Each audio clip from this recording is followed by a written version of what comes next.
स्वागत करता हूँ, आप सबका अभिनंदन करता हूँ। और भी बहुत सारे महानुभाव मुझे यहाँ दिखाई दे रहे हैं, जैसे हमारे शर्मा जी दिखाई दे रहे हैं, जिनको अनेक अवसरों पर कृषि के क्षेत्र में अनेक पुरस्कार भारत सरकार ने आपको पद्मश्री से भी नवाजा है। भाइयों बहनों, हरित क्रांति के अग्रदूत के रूप में पंतनगर गोविंद वल्लभ पंत विश्वविद्यालय का अपने आप में एक बहुत बड़ा स्थान है पूरे देश दुनिया के अंदर। यहाँ के शोध करे हुए छात्र, यहाँ से अध्ययन किए हुए छात्र पूरे देश दुनिया के अंदर मिलते हैं, और इनका एलुमनाई का संगठन भी बहुत बड़ा संगठन है। मैं जानता हूँ क्योंकि इसी जनपद में मैं भी पला बड़ा हूँ, इस नाते जब भी मैं कहीं जाता हूँ तो कोई ऐसा अवसर नहीं होता है, चाहे देश के अंदर हो या देश के बाहर हो, हर जगह पर मुझे कहीं न कहीं किसी न किसी रूप में इस विश्वविद्यालय में अध्ययन किए हुए लोग या इस विश्वविद्यालय से जुड़े हुए लोग मिलते हैं। और ऐसे कार्यक्रम में और इस गौरवशाली विश्वविद्यालय में आप सबके बीच में आकर मुझे अत्यंत हर्ष का अनुभव हो रहा है। इस प्रकार के जो किसान मेले हैं, निश्चित रूप से जैसा कि हमारे कुलपति महोदय ने बताया कि किसान भाइयों की उन्नति में ऐसे मेलों का बहुत महत्वपूर्ण उनकी भूमिका होती है, महत्वपूर्ण भूमिका निभाते हैं, जिसमें क्योंकि इस प्रकार के मेलों के माध्यम से हम सब लोग एक स्थान पर जहाँ इतने सारे लोगों से मिल पाते हैं, उसमें हमारे वैज्ञानिक भी होते हैं, किसान भी होते हैं, उद्यमी भी होते हैं, और जो कृषि से संबंधित नवीनतम जो टेक्नोलॉजी है और बहुत प्रकार की जानकारियां, क्योंकि देश दुनिया के अंदर आज नए नए शोध हो रहे हैं, नए नए अनुसंधान हो रहे हैं, उन सब से हम सबको नजदीक से उनको जानने का अवसर मिलता है, समझने का अवसर मिलता है, देखने का अवसर मिलता है, और एक विजन हमारा भी बड़ा होता है,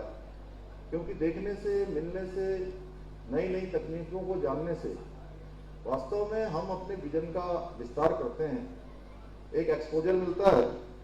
इसके साथ ही किसान भाइयों को मेलों के माध्यम से उन्नत प्रकार के जो बीज हैं, पौध है, कृषि यंत्र है, जैविक खाद है, और कृषि से जुड़ी सभी प्रकार की जो आवश्यक चीजें होती हैं, आवश्यक वस्तुएं होती हैं, वो सभी एक स्थान पर ही मिल पाती हैं।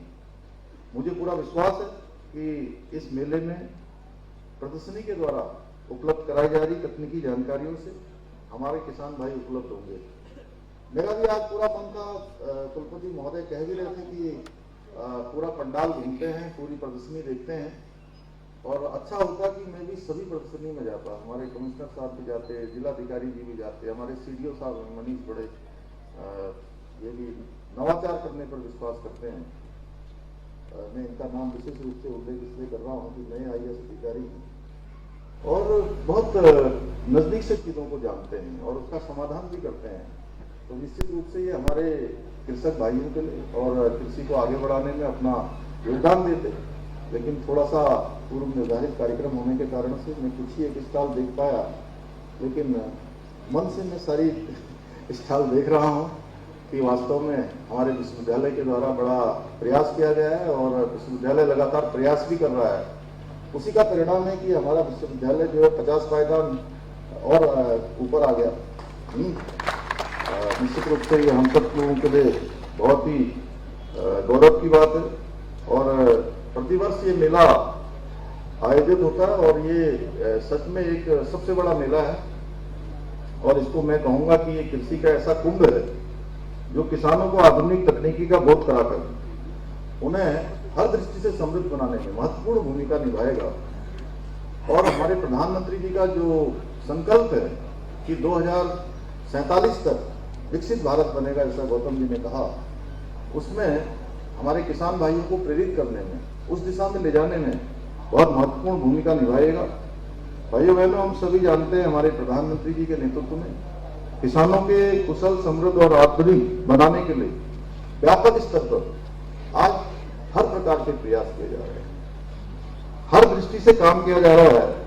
आज एक और जहां उपज बढ़ाने के लिए तकनीकी को बढ़ावा देने के लिए नवाचार को बढ़ावा दिया जा रहा है। वहीं दूसरी ओर मोदी सरकार द्वारा किसानों को सभी प्रमुख फसलों पर बढ़ी हुई जो एमएसपी देकर जो किसानों की आय है उसमें बढ़ोतरी की जा रही है। जहां एक समय था कि किसान हमेशा इस बात की मांग करते कि एमएसपी मिलनी चाहिए, एमएसपी मिलनी चाहिए।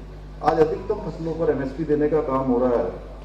और सबसे बड़ी बात है कि किसान भाइयों के प्रति हमारे आदरणीय प्रधानमंत्री जी की जो प्रतिबद्धता है, उस प्रतिबद्धता का अंदाजा आप इस बात से लगाइए कि जब वो एक ऐतिहासिक रूप से तीसरी बार देश के प्रधानमंत्री बने और प्रधानमंत्री बनने के बाद उसकी शपथ लेने के बाद सबसे पहले उन्होंने अगर किसी फाइल पर, किसी पत्रावली पर हस्ताक्षर किए, कोई पत्रावली हस्ताक्षरित की और देश को समर्पित की तो हमारे किसान भाइयों की किसान सम्मान निधि की फाइल समर्पित की।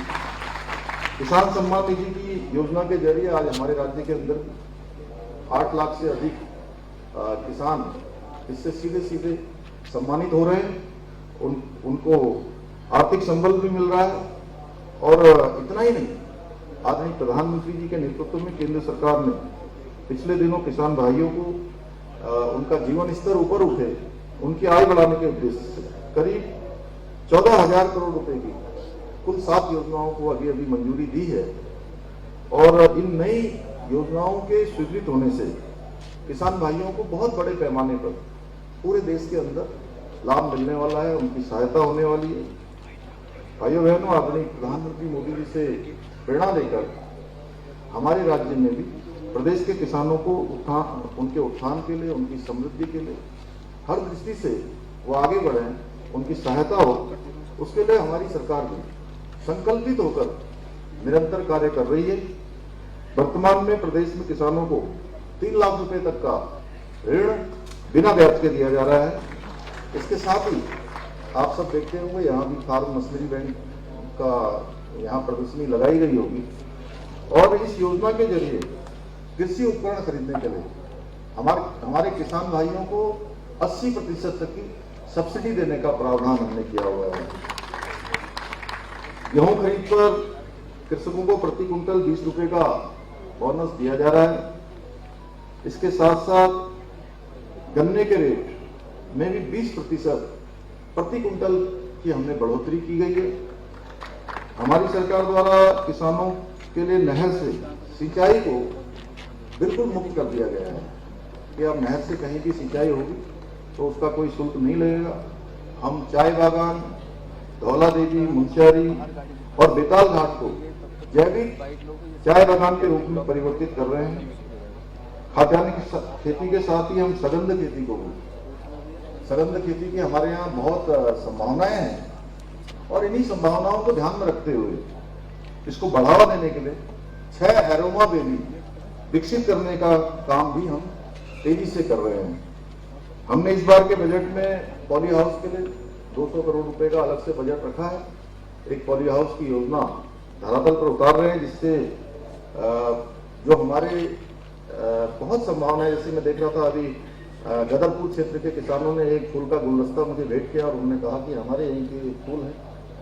तो इसी प्रकार हम लोग दिल्ली एनसीआर के बहुत नजदीक हैं गौतम जी, और बहुत नजदीक होने के कारण से पॉली हाउस से हमारे यहाँ से अच्छी सब्जियां, अच्छे फूल यहाँ पर उत्पादन, उसकी अपार संभावनाएं पॉली हाउसों के माध्यम से रहेगी।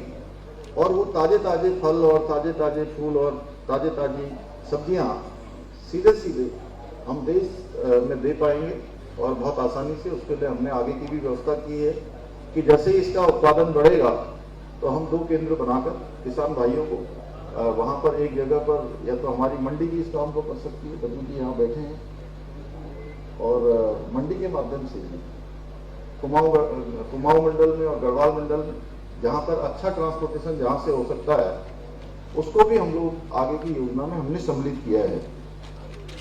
इसके साथ ही किसानों की आय बढ़ाने के साथ ही रोजगार के साधन बढ़ाने पर भी हम विशेष रूप से विचार कर रहे हैं। उत्तराखंड के पहाड़ी क्षेत्रों में वर्षा आधारित खेती को नई ऊंचाइयों पर ले जाने के लिए लगभग 1,000 करोड़ रुपए की लागत से Uttarakhand climate responsibility rainfed farming project भी हमने अभी स्वीकृत किया है। ये भी स्वीकृत किया गया है।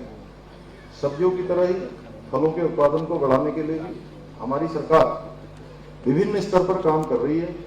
हमने सेब और कीवी को व्यापक स्तर पर उसका उत्पादन बढ़ाने के उद्देश्य से राज्य में कीवी मिशन, राज्य में एप्पल मिशन, ये इसकी भी शुरुआत की है और इसके परिणाम भी बहुत सकारात्मक आ रहे हैं। जहां हमारे पूरे उत्तरकाशी जनपद में, टिहरी जनपद में, देहरादून जनपद का जो हमारा जौनसार का क्षेत्र है, उससे आगे के क्षेत्र में जहाँ के हमारे शर्मा जी यहाँ पर बैठे हैं, उस क्षेत्र में सेब उत्पादन के क्षेत्र में बहुत तेजी से वृद्धि हुई है।